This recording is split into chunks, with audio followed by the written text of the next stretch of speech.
অভিষেক বন্দ্যোপাধ্যায় পালাতে চাইছে, সোজা কথা। এখানে থাকলে ডিম ছুঁড়বে আর গালাগালি খাবে, অথবা হাজতবাস হবে। এগুলোর ওনার পক্ষে সম্ভব না, কারণ ওনার একদিনও হাজতে থাকা সম্ভব না।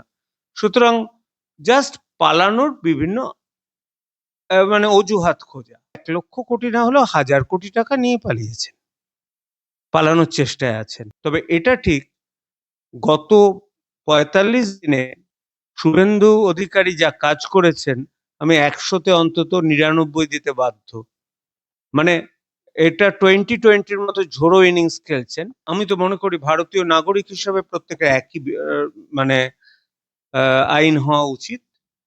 কারোর একটা আলাদা আইন হতে পারে, এটা হতে পারে না। সমস্ত কিছু সমালোচনা করা একটা স্বভাবে দাঁড়িয়েছে বামেদের। আমি বামপন্থীদের একটা অনুরোধ করব, সবে সরকার 1.5 মাস হয়েছে। আচ্ছা, আপনাদের সময় মিড ডে মিলে কি খাওয়ানো হতো? আগস্টেও যদি সিবিআইয়ের এই পারফরমেন্স থাকে, তাহলে আমি বলবো যে মুখ্যমন্ত্রীর স্টেপ নেওয়া উচিত, এন্টায়ার সিবিআই এর উপর আস্থা সরিয়ে দিয়ে নিজের তত্ত্বাবধানে সিআইডি কে দিয়েই চলুক, অথবা যদি আর কোনো সিবিআই অফিসাররা থাকেন তারা করুন। 2010-এর মিড ডে মিলে কতটুকু টাকা বাজেটে ছিল? আর আপনি কি ভাবছেন মিড ডে মিলে প্রতিদিন একটা করে ডিম দেওয়া হয়? এখন জাস্ট আমরা বিরোধিতা করছি বলে বিরোধিতা করব, এই জায়গা থেকে, এই ডিস্ট্রাকটিভ রাজনীতি থেকে যতদিন না বামপন্থীরা সরছে, বামপন্থীরা ওই 5-7%-এই থাকবে। আমি আজকে যদি 100 টাকা রোজগার করি, গভর্নমেন্ট নিয়ে নেয় 36 টাকা। আমি যদি কমিউনিস্ট পার্টিতে যোগদান করি, বাকি 36 টাকা কেটে আমার কাছে যে 70 টাকা থাকবে, তার থেকে আবার 40 টাকা আমার কমিউনিস্ট পার্টিকে দিতে হবে। কেন আমি কমিউনিস্ট পার্টির মেম্বার হব? আমার এত কষ্টে খেটে রোজগার করা প্রতিটা পাই পয়সার কেন আমি 40% কমিউনিস্ট পার্টিকে দিতে যাব? বিকাশ রঞ্জন ভট্টাচার্য একটি দাবি করেছেন। তিনি বলছেন, যদি কেউ বলে রাষ্ট্রবাদী সরকার, এটা তো বেআইনি। সরকার আবার রাষ্ট্রবাদী কি? ওনার দাবি সরকার চলে সংবিধান মেনে, রাষ্ট্রবাদী আবার কি? হ্যাঁ, সংবিধান মেনেই তো চলবে, সেই জন্যই তো রাষ্ট্রবাদী। সিবিআই তার তদন্ত করতে পারছে না। সিবিআই এখানে ডাহা ফেল। আমার মনে হয় যে নেক্সট হিয়ারিং বোধহয় আগস্টে আছে। সেটা যদি সিবিআই তৎপরতা দেখায় ভালো, নয়তো মুভ করতে হবে আরো বড় এজেন্সি। যদি দরকার হয় এনআইএ, যদি এখানে এনআইএ ইনভলভ করা যায়, বা সিবিআই সমস্ত অফিসার পাল্টে অন্য অফিসারদের আনা, যারা এটা ভালো করে করতে পারবে। কারণ এখানে সিবিআই কিন্তু সমস্ত তথ্য প্রমাণ পেয়েও যে কোনো কারণেই হোক স্লো চলছে। তবে এবার তো বিজেপি সরকার এসেছেন এবং স্বয়ং মুখ্যমন্ত্রী নিজে বলেছেন যে আরজি কর কেস রিওপেন করা হচ্ছে। সুতরাং আস্তে আস্তে মনে হয় সবাই ধরা পড়বে। আমি সিবিআই এর উপর আগস্টের পর, আগস্টেও যদি সিবিআই এর এই পারফরমেন্স থাকে, তাহলে আমি বলবো যে মুখ্যমন্ত্রীর স্টেপ নেওয়া উচিত, এন্টায়ার সিবিআই এর উপর আস্থা সরিয়ে দিয়ে নিজের তত্ত্বাবধানে সিআইডি কে দিয়েই চলুক, অথবা যদি আর কোনো সিবিআই অফিসাররা থাকেন তারা করুন। স্যার, আদালত জানতে চেয়েছে যে প্রমাণ নষ্ট হওয়ার জন্য কারা দায়ী। এটাও তো একটা অপরাধ, এই যে প্রমাণটাকে নষ্ট করা। আপনি বারংবার গর্জে উঠেছেন এর জন্য। আপনার মতে এই দিকটি কি শুরু থেকে যথাযথভাবে তদন্ত হয়েছে? না, হয়নি। কারণ প্রমাণ নষ্ট করা হয়েছে এটা ডেফিনিট। কারণ প্রথমে অত লোক এলো কেন? প্রথম 3 ঘন্টায় তো প্রমাণ লোপাট করার পক্ষে যথেষ্ট। এত যাকে ফিঙ্গারপ্রিন্ট বিশেষজ্ঞ বলা হচ্ছে, যারা অভয়ার সাথে সারাক্ষণ ছিল, তাদের কেন ভালো করে ইন্টারোগেট করা হচ্ছে না? এবং প্রমাণ লোপাটের দায়ী তো তাদের বিহাইন্ড দ্য বার থাকা উচিত। সুতরাং আমি একদম স্যাটিসফাইড নই সিবিআই এর এখনো অবধি যা কার্যকলাপ। দেখা যাক, আগস্ট অবধি ওয়েট করা যাক। যদি 6th আগস্টে সিবিআই ভালো পারফর্ম করতে পারে, ওয়েল অ্যান্ড গুড। না হলে আমি সত্যি কথা কি আবার মুখ্যমন্ত্রীকে অনুরোধ করব যে দরকার হলে যে করে হোক ওনার সাথে যোগাযোগ করে কথা বলবো, যাতে অভয়ার সঠিক তদন্ত হয়ে অভয়ার যারা মৃত্যুর কারণ সেই লোকটা এবং যারা এই সমস্ত কিছুর জন্য দায়ী, প্রমাণ লোপাটের জন্য যারা দায়ী তাদের বিহাইন্ড দ্য বার রাখার জন্য। এই যে সিআইডির কাছে তদন্ত হস্তান্তর করা, এটাতে কি সিবিআই এর পোটেনশিয়ালিটি নিয়ে প্রশ্ন উঠে যাচ্ছে না? সেটাই তো আমার মনে হয় সিবিআই কে চাপ দিতে হবে, এবং আমার মনে হয় যে আমাদের অন্তত বিজেপি গভর্নমেন্ট অন্তত সেন্ট্রাল বিজেপি কে বোঝাতে পারবে যে অভয়ার মৃত্যু কেন হলো, এটা কিন্তু টার্নিং পয়েন্ট যে আজকে বিজেপি সরকারে এসেছে। এবং সেই সময় ওই 14ই আগস্ট যে রাত্রে যে স্বতঃস্ফূর্ত জনবিস্ফোরণ হয়েছিল, তারই কিন্তু বহিঃপ্রকাশ এবারের 2026-এর ইলেকশনে দেখা গেছে, এবং মমতা ব্যানার্জিকে তার মানে একদম চৌচির হয়ে চলে যেতে হয়েছে। সুতরাং যেটা আসল ব্যাপার, সেটাকে যদি আমাদের বিজেপি নেতৃত্ব সিরিয়াসলি না নেয়, তাহলে কিন্তু এটা জনসাধারণের রায়কেই অপমান করা হবে। আমার মনে হয় না, কারণ আমাদের সম্মানীয় মুখ্যমন্ত্রী প্রথম দিনই বলেছে অভয়াকে ওপেন করা হলো, এবং যারা যারা এগুলোকে নেগলেক্ট করেছেন তাদের সাসপেন্ড করেছেন। আসলে বিচার ব্যবস্থা আমাদের একটু স্লো যায়, এখানে বিচার ব্যবস্থা তৎপরতা দেখাচ্ছে, কিন্তু তদন্তকারী সংস্থা যে কোনো কারণেই হোক স্লো যাচ্ছে। দেখা যাক। আমি তো বললাম যে 6th আগস্ট হচ্ছে ডেডলাইন, বেঁধে দেওয়া হোক সিবিআই কে। স্যার, আমি বলবো একটি সংবেদনশীল মামলায় তদন্ত দীর্ঘদিন ঝুলে থাকলে সাধারণ মানুষের আস্থা কতটা ক্ষতিগ্রস্ত হয় বলে আপনি মনে করছেন? অন্যদিকে সিবিআই যদি মনে করে যে এই তদন্ত জটিল, তাহলে কি আদালতের কাছে আরো সময় চাওয়ার পাশাপাশি অগ্রগতির বিস্তারিত ব্যাখ্যা দেওয়া উচিত ছিল তাদের? এবং এই মামলায় কি শুধুমাত্র মূল অভিযুক্তদের ভূমিকা নয়, সম্ভাব্য প্রমাণ লোপাট, তথ্য গোপন বা প্রশাসনিক ব্যর্থতার দিকেও সমান গুরুত্ব দেওয়া উচিত? 100 বার। আমি সেই জন্যই বলছি যে কোনো এক অজ্ঞাত কারণে সিবিআই স্লো হয়ে গেছে, এই জিনিসটাকে এবার দেখা উচিত, এবং এটাকে অ্যাক্টিভলি ইন্টারভেন করা উচিত। কারণ এই অভয়া কেসই কিন্তু মানে মমতা সরকারের উপর জনসাধারণের বিক্ষোভের প্রথম বহিঃপ্রকাশ। আমার মনে হয় তখন তৃণমূলের বহু নেতা একটু স্তম্ভিত হয়ে গেছিল যে এটা কি হচ্ছে। সেদিনই কিন্তু শেষের মানে ঢাক বা ঘন্টা বেজে গেছিল। তারপর বাকিটা তো নিজেদের দুর্নীতির পাকে নিজেরাই জড়িয়ে পড়লো। আমি এই প্রসঙ্গে একটা শেষ প্রশ্ন রাখবো, সেটা হচ্ছে আদালত নতুন এসআইটি গঠন করে পুরনো তদন্তকারী অফিসারদেরকে না রাখার নির্দেশ দিয়েছে ইতিমধ্যেই। এই নির্দেশ ভবিষ্যৎ তদন্তে কি পরিবর্তন আনতে পারে বলে আপনার ধারণা? আপনার অভিজ্ঞতায় এত দীর্ঘ সময় ধরে যে তদন্ত চলার প্রধান কারণ কি কি হতে পারে? প্রযুক্তিগত জটিলতা, প্রমাণের অভাব, নাকি তদন্তের কৌশলগত দুর্বলতা, স্যার? না, আমার মনে হয় না কৌশলগত বা সিবিআই অফিসারদের খুবই দক্ষতা আছে, কিন্তু হয়তো সিবিআই কর্তৃপক্ষ তা আগের যারা সিবিআই তদন্তকারী অফিসাররা ছিলেন তাদের বাঁচানোর চেষ্টা করছে কিনা তা জানি না। কারণ প্রথম যারা সিবিআই অফিসাররা ছিলেন তারা তো সেই একই একজনকেই, সঞ্জয় রায়কেই দোষী সাব্যস্ত করেছে। তারা তো কে প্রমাণ লোপাট করেছে সেদিকটা দেখেনি। এই সিবিআই অফিসারদের ইরেসপেক্টিভ অফ তাদের কলিগের কি হচ্ছে না হচ্ছে না দেখে, আমার মনে হয় এটা হাইয়েস্ট পর্যায়ের ইন্টেলিজেন্ট সিবিআই অফিসারকে দেওয়া উচিত। স্যার, এবার একটু রাজনীতির প্রশ্নে আসবো। অভিষেক বন্দ্যোপাধ্যায়ের ডিজে মন্তব্যকে কেন্দ্র করে দায়ের হওয়া মামলায় তার কণ্ঠস্বরের নমুনা সংগ্রহের নির্দেশ দিল বিধাননগর আদালত। সিআইডির আবেদনের ভিত্তিতে আগামী 30শে জুন ফরেনসিক বিশেষজ্ঞদের উপস্থিতিতে এবং ম্যাজিস্ট্রেটের তত্ত্বাবধানে ভয়েস স্যাম্পল রেকর্ড করা হবে।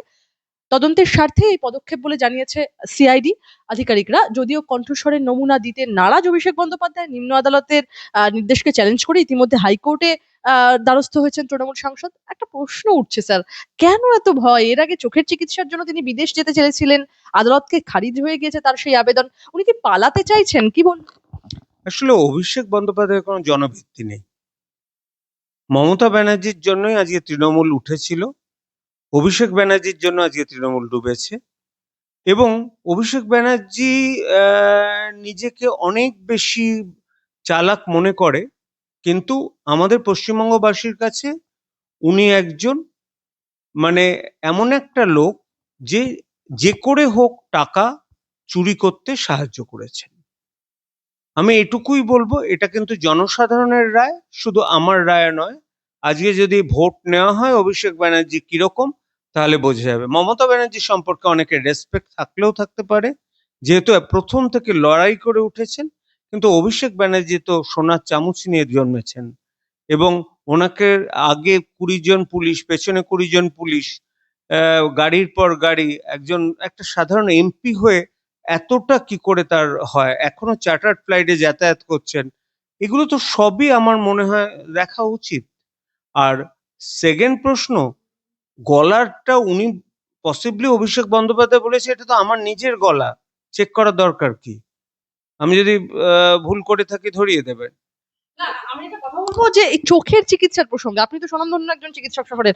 স্যার, আর চোখের চিকিৎসার বিষয়টা একটু যদি ব্যাখ্যা করতেন, মানে এদেশে কি সত্যি চোখের চিকিৎসার হাল খুব খারাপ, মানে বারংবার অভিষেক বন্দ্যোপাধ্যায় এরকম বিদেশে ছুটে গিয়ে? একদমই না। আমাদের পশ্চিমবঙ্গেই চোখের চিকিৎসা যথেষ্ট ভালো হয়। অভিষেক বন্দ্যোপাধ্যায়ের অ্যাক্সিডেন্টের পর চোখের যে অসুবিধাটা হয়েছিল, যদি আমাদের রাজ্যে না হয়, তাহলে সেটা দরকার হলে এলভি প্রসাদে যাক, যেটা ইন্ডিয়ার মধ্যে বেস্ট সেন্টার। আর ইন্ডিয়ার বেস্ট সেন্টার যে কোনো ওয়েস্টার্ন কান্ট্রির বেস্ট সেন্টারের সাথে সমতুল্য, এবং সেটার জন্য কিন্তু বহু লোক বাইরে থেকে ইন্ডিয়াতে আসে চিকিৎসার জন্য। এটা অভিষেক বন্দ্যোপাধ্যায় পালাতে চাইছে, সোজা কথা। এখানে থাকলে ডিম ছুঁড়বে আর গালাগালি খাবে, অথবা হাজতবাস হবে। এগুলোর ওনার পক্ষে সম্ভব না, কারণ ওনার একদিনও হাজতে থাকা সম্ভব না। সুতরাং জাস্ট পালানোর বিভিন্ন মানে অজুহাত খোঁজা। এই যে ভয়েস স্যাম্পল টেস্ট, বহু আগে আমরা দেখেছিলাম, ভয়েস স্যাম্পল টেস্টের কথা যখনই বলা হয়েছিল, তো অভিষেক বন্দ্যোপাধ্যায় সবসময় পিছোতে চেয়েছেন। আপনার কি ধারণা, অনেক রাজনৈতিক নেতৃত্ব বলছেন যে অভিষেক বন্দ্যোপাধ্যায়ের, এটা সূত্রের খবর, যে অভিষেক বন্দ্যোপাধ্যায়ের ভয়েস স্যাম্পল টেস্ট হলেই নাকি একাধিক তদন্তের মানে ফলাফল বেরিয়ে যাবে, মানে রীতিমতো মীমাংসা হয়ে যাবে। আপনিও কি তাই মনে করেন? আমি কিচ্ছু মনে করি না। কাকুর ভয়েস কোথায় চলে গেল ভগবান জানে। তখন 2 সপ্তাহ ধরে কাকুর গলা, কাকুর গলা, কাকুর গলা, এখন কাকুর গলা হাওয়া। তা কাকুর সেই গলা যদি না পাওয়া যায়, অভিষেক তো নিজের গলা সবাই বুঝতেই পারবে। তার জন্য ভয়েস স্যাম্পল যদি না অভিষেক বন্দ্যোপাধ্যায় দিতে চায়, যদি আদালত নির্দেশ দেয়, অভিষেক বন্দ্যোপাধ্যায় দিতে বাধ্য। হাইকোর্টও একই নির্দেশ দেবে। আপনি সে ব্যাপারে আশাবাদী? হ্যাঁ। স্যার, অভিষেক বন্দ্যোপাধ্যায়ের বিদেশের ব্যাংক অ্যাকাউন্টে রয়েছে 1,00,00,000 টাকা। অ্যামাউন্টটা আরেকবার বলবো, 1,00,00,000। একদম রাশিয়া, দুবাই, থাইল্যান্ডে এই টাকা ছড়িয়ে রয়েছে। একটা গোটা দ্বীপ ওনাকে কিনেছেন তিনি। চেষ্টা করছেন বিদেশে পালানোর, একবার যেতে পারলেই টাকা দিয়ে সেই দেশের নাগরিকত্ব কিনে নেবেন। ইতিমধ্যেই ওনার পিএ সুমিত রায়, অভিষেক বন্দ্যোপাধ্যায়ের পিএ সুমিত রায়, যাকে নিয়ে একাধিক জলঘোলা হচ্ছিল, পুলিশ মানে সার্চ ওয়ারেন্ট জারি হয়েছে, তিনি নেপাল হয়ে নাকি বিদেশে পালিয়ে গিয়েছেন। এই তথ্য দিলেন শ্রম এবং পরিবহন মন্ত্রী অর্জুন সিং। কি বলবেন? সত্যি 1,00,00,000 কোটি কিনা জানি না, এই সোর্সটা কতটা সত্যি জানি না, কিন্তু অন্তত 1,00,00,000 কোটি না হলেও 1,000 কোটি টাকা নিয়ে পালিয়েছেন, পালানোর চেষ্টায় আছেন। এবং যেভাবে আমরা দেখলাম, 1 মাসে 100 কোটি টাকা শুধু মানে মানে বালি খাদান থেকে রোজগার হতে পারে, সেখানে 79 লক্ষ টাকা হতো 100 কোটির জায়গায়। তাহলে গত 4-5 বছরে কত হয়েছে, শুধু একটা সোর্স তো দেখা গেল। এরকম তো সব জায়গায় আউটসোর্সিং হতো আইপ্যাকে। সুতরাং এটা ধরাটা কিন্তু বড় ফ্যাক্টর নয়। তবে এটা ঠিক, গত 45 দিনে শুভেন্দু অধিকারী যা কাজ করেছেন, আমি 100-তে অন্তত 99 দিতে বাধ্য। মানে এটা 2020-র মতো ঝোড়ো ইনিংস খেলছেন। এটাই বলবো যে শুধু অপরাধ করলে শুধু তার শাস্তিই নয়, গুন্ডা হিসেবে চিহ্নিত হলে সম্পত্তি বাজেয়াপ্ত, তার নতুন বিল আনছে সরকার। অন্যদিকে সবার জন্য আইন এক, এবার ইউনিয়ন সিভিল কোড বিল আনতে চলেছেন মুখ্যমন্ত্রী শুভেন্দু অধিকারী। কি বলবো? একদম। আমি তো মনে করি ভারতীয় নাগরিক হিসেবে প্রত্যেকের একই মানে আইন হওয়া উচিত। কারোর একটা আলাদা আইন হতে পারে, এটা হতে পারে না। এটা আমি 100 বার সাপোর্ট করব। স্যার, ইসকনের আমরা সাম্প্রতিককালে দেখছি একটি বিষয় নিয়ে একদম জল্পনা তুঙ্গে, সেটা হচ্ছে ইসকনের যে ভাইরাল মেনু, সেখানে বাচ্চাদের যে ভাইরাল মিড ডে মিলের মেনু, সেখান থেকে ডিম বাদ দেওয়া হয়েছে, বদলে সয়াবিন, রাজমা। চারিদিকেই হইচই শুরু হয়েছে, এই সমস্ত প্রোটিন সমৃদ্ধ খাবারগুলো রয়েছে। শিশুদের নাকি পুষ্টির অভাব হয়। বামেরা মিছিল করছে ইসকনের মিড ডে মিলের বিরুদ্ধে। আপনি কি বলবেন? আপনি তো এই বিষয়টা সম্পূর্ণই ব্যাখ্যা করতে পারবেন, একটু যদি ব্যাখ্যা করতেন। না, আমি বারবার মনে করি সমস্ত কিছু সমালোচনা করা একটা স্বভাবে দাঁড়িয়েছে বামেদের। আমি বামপন্থীদের একটা অনুরোধ করব, সবে সরকার 1.5 মাস হয়েছে। আচ্ছা, আপনাদের সময় মিড ডে মিলে কি খাওয়ানো হতো মনে আছে কি? একটু মনে করিয়ে দেব। 2010-এর মিড ডে মিলে কতটুকু টাকা বাজেটে ছিল? আর আপনি কি ভাবছেন মিড ডে মিলে প্রতিদিন একটা করে ডিম দেওয়া হয় এখন? আর আমি বারবার বলেছি, যদি আমি দেখি রাজমা তার সাথে রাইস, তাহলে কিন্তু পুষ্টিগুণ ডিমের ইকুইভ্যালেন্ট। আমাদের দেখতে হবে মিড ডে মিল কেন আমরা চালু করেছি, যাতে ছেলেপুলেরা স্কুলে আসে, যাতে তাদের পুষ্টি হয়। এবং পুষ্টিটা শুধু প্রোটিনের উপর ডিপেন্ড করে না, প্রোটিন, কার্বোহাইড্রেট, মিনারেল সবকিছু। আমি যদি ভালো মানের তরকারি, ভালো মানের চাল, অন্তত পক্ষে ভালো রাজমা বা পনির এগুলো দিই, তাহলে যে অ্যামাউন্ট অফ প্রোটিন, কার্বোহাইড্রেট পাবে, ডেফিনেটলি সেটা অন্তত পক্ষে বামফ্রন্ট শাসনের আমলের মিড ডে মিলের চেয়ে মাচ বেটার। সুতরাং শুধুমাত্র এই মানে জাস্ট আমরা বিরোধিতা করছি বলে বিরোধিতা করব, এই জায়গা থেকে, এই ডিস্ট্রাকটিভ রাজনীতি থেকে যতদিন না বামপন্থীরা সরছে, বামপন্থীরা ওই 5-7%-এই থাকবে। সঞ্জন ভট্টাচার্য তিনি তো বলছেন যে কলকাতাকে 16ই আগস্টের পরে রক্ষা করা গোপাল মুখার্জি, তিনি আদতে ছিলেন দাঙ্গাবাজ, গুন্ডা, আর কলকাতা বিশ্ববিদ্যালয়ের প্রথম মুসলিম উপাচার্য হয়ে ব্রিটিশ গভর্নর স্ট্যালনি জ্যাকসনকে হত্যা করার হাত থেকে নিজেরই বিশ্ববিদ্যালয়ের মেধাবী ছাত্রী বিপ্লবী বীণা দাসকে বাধা দিয়ে তাকে পরবর্তীতে ব্রিটিশ পুলিশের হাতে তুলে দেওয়া হাসান সোহরাওয়ার্দী হচ্ছেন ঐতিহাসিক চরিত্র। কি বলবেন? কিছু বলতে চাই না, কারণ এনাদের সম্পর্কে না আগে আমরা কিছুই জানতাম না, আমাদের জানতে দেওয়া হয়নি। পারপাসফুলি কংগ্রেস গভর্নমেন্ট শ্যামাপ্রসাদ মুখার্জির রোল চেপে গেছিল। সুতরাং ইতিহাস না বিজয়ীদের মনে রাখে, পরাজিতদের নয়। সুতরাং এতদিন ইতিহাস লিখেছে কংগ্রেস, সেই জন্য গোপাল পাঠার নাম আসেনি। এখন বিজয়ী যেহেতু বিজেপি, গোপাল পাঠার নাম আসছে। আমি মনে করি উনি যেটা করেছিলেন সেই সময়, হিন্দুদের একত্রিত করে, যেটা গ্রেট ক্যালকাটা কিলিং, যাতে আমাদের জ্যোতি বসু বলেছিলেন 20,000 মতো হিন্দু মারা গেছেন, অন্তত সেটাকে কিছুটা আটকাতে পেরেছিলেন। That was the greatest achievement. আর তার আগে পরে কি করেছেন আমি জানতেও চাই না, আমি কমিউনিস্ট পার্টির থেকে শুনতেও চাই না, কারণ তারা ওই একটা জিনিসেই বিশ্বাস করে যে সবাই সমান। কিন্তু তারা একবার মুসলিমদের কাছে বলুক তো দেখি যে মুসলিমরা একটু হিন্দু ধর্ম নিয়ে আলোচনা করুক। পারবে না। খুব কম মুসলিম আছে উদার। আর সবকিছু কমিউনিস্টদের কেন করতে হবে? তারা একটু ওয়েট করুক না, একটু থিতোতে দিক। তাদের কি জ্বালা হচ্ছে না, যারা মানে পার্সেন্টেজ অফ ভোটে সেই একই রয়েছে?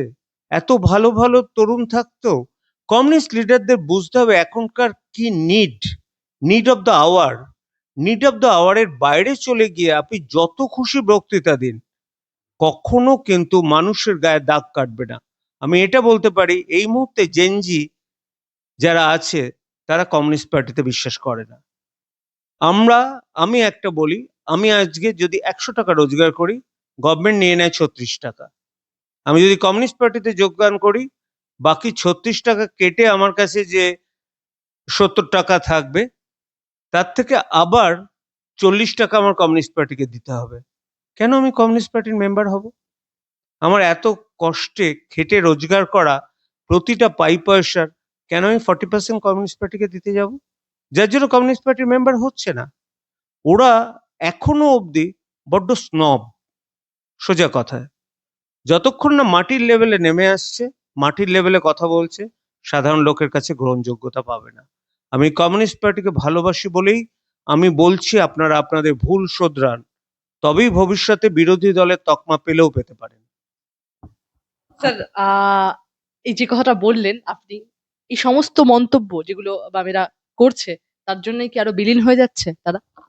100 বার এগুলো আননেসেসারি। মিড ডে মিল আগে দেখুন না, এটা তো পাইলট প্রজেক্ট। আগে থেকে হইচই করে লাভটা কি? আর যত বেশি ওই আমি বলেছিলাম যে যার এগেনস্টে বলবেন তার কিন্তু তত তার টিআরপি বাড়তে থাকবে। তো মমতা ব্যানার্জির টিআরপি বাড়ানোর পেছনে কিন্তু ওই কমিউনিস্ট পার্টির এগেনস্টে বলাটা দায়ী। বিজেপি কিন্তু নিঃশব্দে কাজ করে গেছে, এবং কাজ করতে গেলে নিঃশব্দেই করতে হয়। জ্যোতি বসুরা কিন্তু এভাবেই করেছেন কাজ। একটু শিখতে হবে যারা এখন কমিউনিস্ট পার্টির লিডার আছেন, যে জ্যোতি বসু কিভাবে কাজ করেছেন। আমি এখনো বলবো, জ্যোতি বসুর আমলে যত কারখানা বন্ধ হয়ে গেছে ডিউ টু ইউনিয়নের মানে প্রচন্ড চাপে, এত কারখানা অন্য কোথাও কিন্তু বন্ধ হয়নি। কারণ ইউনিয়ন তখন আমাদের মালিক পক্ষকে শত্রু বলে শেখাতো, কিন্তু যদি ইউনিয়ন একই সাথে মালিক পক্ষ এবং শ্রমিক পক্ষকে সমানভাবে বিচার করত, এতগুলো কারখানা কিন্তু চলে যেত না। শেষে শুরু করেছিলেন কমিউনিস্ট সময়, এবং কমিউনিস্ট সময়ের শেষ 3 বছর যেরকম মাফিয়া আরম্ভ হয়েছিল, অনেকে কমিউনিস্ট শাসন চলে যাওয়ার পর ভেবেছিল মমতা ব্যানার্জি হাত ধরে বোধহয় ভালো নিঃশ্বাস ফেলতে পারবেন। সত্যি কথা বলতে কি, মমতা ব্যানার্জি কমিউনিস্টেরই আরো বড় কমিউনিস্ট ছিলেন। সবচেয়ে বড় সিপিএম হচ্ছে মমতা ব্যানার্জি, এবং সেই জন্যই কমিউনিস্টরা কিছুতেই পারেননি মমতা ব্যানার্জিকে হটাতে। আজকে একটা ভারতে এবং বাংলায় একই সরকার এসেছে, যাদের লক্ষ্য, মিশন এবং ভিশন এক, কিন্তু কমিউনিস্ট পার্টির লোকেরা তাদের মিশন আর ভিশন আজকে থেকে 100 বছর পেছনে রয়েছে। একদমই। স্যার, আমার শেষ দুটো প্রশ্ন আপনার কাছে, একদম শেষে চলে এসেছি। বিকাশ রঞ্জন ভট্টাচার্য একটি দাবি করেছেন, তিনি বলছেন যদি কেউ বলে রাষ্ট্রবাদী সরকার, এটা তো বেআইনি। সরকার আবার রাষ্ট্রবাদী কি? ওনার দাবি সরকার চলে সংবিধান মেনে, রাষ্ট্রবাদী আবার কি? হ্যাঁ, সংবিধান মেনেই তো চলবে, সেই জন্যই তো রাষ্ট্রবাদী। আপনি কথার এটা জাস্ট ঘুরপ্যাচ। আমরা ভারত সরকার, আমরা সবাই ভারতীয়, আমরা গর্বিত ভারতীয়। সে মুসলিম হতে পারে, গর্বিত ভারতীয় মুসলিম, গর্বিত ভারতীয় হিন্দু, কিন্তু ভারতে থাকতে গেলে ভারতের আইন তাকে মানতে হবে। ভারতে থাকতে গেলে ভারতের কথা তাদের শুনতে হবে, সে হিন্দু হোক, মুসলিম হোক, শিখ হোক, জৈন হোক। এটাই আমাদের ভিত্তি। এবং প্রত্যেক জায়গায় ধর্ম একটা থাকে, ধর্ম ধর্মের জায়গায় থাকবে, ধর্ম অ্যাডমিনিস্ট্রেশনকে নেবে না। আমি কিন্তু শুভেন্দু অধিকারীর কোনো স্টেপ ধর্ম দ্বারা পরিচালিত হয়েছে এখনো অবধি পাইনি।